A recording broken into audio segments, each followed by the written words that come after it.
പലപ്പോഴും നമുക്കൊക്കെ ഉള്ള ഒരു അനുഭവമാണ് ഒരുപാട് സമയം പുസ്തകം വായിച്ചാൽ അല്ലെങ്കിൽ ഒരുപാട് സമയം ഒരു കാര്യത്തിൽ എൻഗേജ് ആയ തലവേദന എടുക്കുക. അപ്പോൾ അല്ലെങ്കിൽ ഒരുപാട് സമയം പഠിച്ചു കഴിഞ്ഞാൽ തലവേദന എടുക്കുക.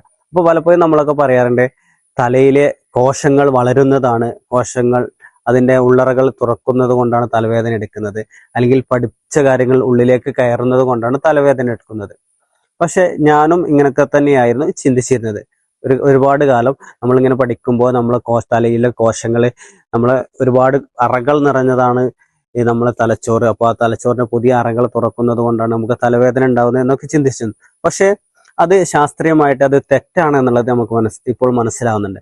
കാരണം നമ്മുടെ തലച്ചോറ് എന്നുള്ളത് തലച്ചോറിന്റെ കോശങ്ങൾ തുറക്കുകയോ കോശങ്ങൾ പൊട്ടുകയോ ഒന്നും ചെയ്യുന്നില്ല. പകരം കോശങ്ങൾ തമ്മിൽ പരസ്പര കൈമാറ്റങ്ങൾ, പുതിയ കോശങ്ങൾ തമ്മിൽ പുതിയ ഊർജങ്ങൾ കൈമാറുന്ന ഒരു അവസ്ഥയാണ് നമ്മൾ കൂടുതൽ പഠിക്കുമ്പോഴും കൂടുതൽ കാര്യങ്ങൾ മനസ്സിലാക്കുമ്പോഴും വായിക്കുമ്പോഴും ഒക്കെ ഉണ്ടാകുന്നത്. ഇതിന് പറയുന്ന പേര് ന്യൂറോപ്ലാസ്റ്റിസിറ്റി എന്നാണ്.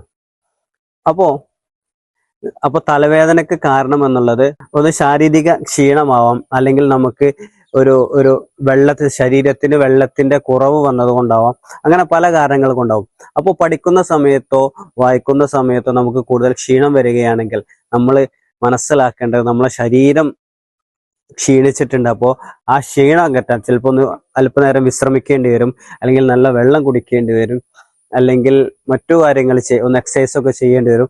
അങ്ങനെ നമ്മളെ ക്ഷീണം അകറ്റാനുള്ള മാർഗങ്ങളാണ് നമ്മൾ ചെയ്യേണ്ടത്. അല്ലാതെ ഒരിക്കലും പഠിക്കുന്ന സമയത്ത് തലവേദന വരുന്നത് പഠിച്ചത് ഉള്ളിൽ കയറുന്നത് കൊണ്ടല്ല, നമുക്ക് ക്ഷീണം വരുന്നത് കൊണ്ടാണ്.